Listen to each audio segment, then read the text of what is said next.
Fortune বরিশালের cricket প্রেমীদের জন্য ভয়ঙ্কর সময় শুরু হতে যাচ্ছে। আসন্ন বিপিএল মৌসুমের আগেই ৬ জন বিদেশি ক্রিকেটারকে হারালেন বরিশাল। সাইন ইন করা খেলোয়াড়রা এখন অন্য লিগে সাইন করে ফেলেছেন, আর সময়সূচি অনিশ্চয়তার কারণে ফ্র্যাঞ্চাইজির পরিকল্পনা একেবারে বিপর্যস্ত। পুরো দল নতুন করে গঠন করতে হবে। প্রশ্ন হলো, এভাবে কি চলবে বাংলাদেশের সবচেয়ে বড় ক্রিকেট উৎসব, নাকি এবারও অব্যবস্থাপনায় ভুগবে বিপিএল? চলুন জেনে নিই বিস্তারিত।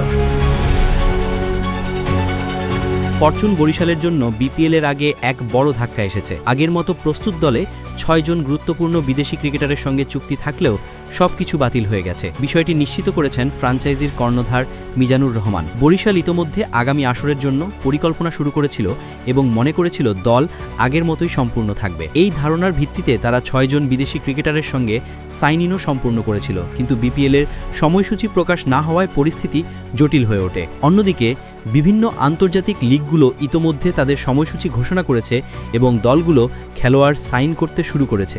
এই সুযোগে ফরচুন বরিশালের সঙ্গে থাকা বিদেশি ক্রিকেটাররা অন্য লিগে যোগ দিয়েছেন।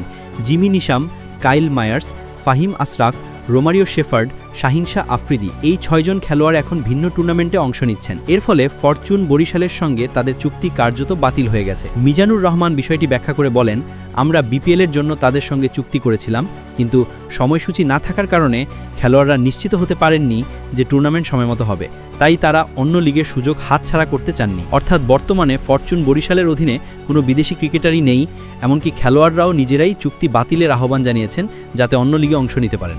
বিপিএল আয়োজন নিয়েও অনিশ্চয়তা কমেনি। ডিসেম্বরে টুর্নামেন্ট শুরু হওয়ার কথা থাকলেও অক্টোবরের দ্বিতীয় সপ্তাহে যেখানে ড্রাফট হওয়ার কথা ছিল, সেখানে এখনও কোনো দল সিলেকশন হয়নি। নির্বাচন কমিশনের ব্যস্ততার পাশাপাশি সময়সূচি চূড়ান্ত না হওয়ার কারণে ফ্র্যাঞ্চাইজিগুলো দোটানায় রয়েছে। ফরচুন বরিশালের জন্য এটি নিঃসন্দেহে বড় ধাক্কা। ৬ জন বিদেশি খেলোয়াড়কে হঠাৎ হারানোর অর্থ হলো দলের প্রস্তুতির সব পরিকল্পনাই নতুন করে শুরু করতে হবে। নতুন বিদেশি ক্রিকেটার খুঁজতে হবে, দলে মিলিয়ে খেলোয়াড় সাজাতে হবে এবং স্ট্র্যাটেজি পুনর্গঠন করতে হবে। এবার দর্শকরা ভাবছেন, বিপিএল গভর্নিং কাউন্সিল কেন এখনও সময়সূচি ঘোষণা করছে না? যদি দ্রুত কোনো সিদ্ধান্ত না আসে, তবে শুধু ফরচুন বরিশাল নয়, অন্যান্য ফ্র্যাঞ্চাইজিও একই সমস্যার মুখোমুখি হতে পারে। বিপিএলের মতো দেশের সবচেয়ে বড় ক্রিকেট উৎসবের জন্য সময়মতো প্রস্তুতি না নেওয়া মানে ভোগান্তি ও অব্যবস্থাপনা।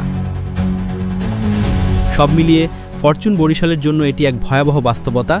৬ বিদেশি ক্রিকেটার হারানো মানে এখন কার্যত শূন্য হাতে থাকা এবং নতুন করে দল গঠন করতে হবে। এই অবস্থায় ফ্র্যাঞ্চাইজির সামনে বড় চ্যালেঞ্জ, কিভাবে তারা শীঘ্রই শক্তিশালী দল গঠন করবে এবং আগামী বিপিএল মৌসুমে সঠিকভাবে অংশগ্রহণ করবে। দেশের ক্রিকেট প্রেমীরা এখন কেবল অপেক্ষা করছে, আশা করছে যে ফরচুন বরিশাল আবার শক্তিশালী হয়ে মাঠে নামবে এবং এই সংকটকে জয় করবে।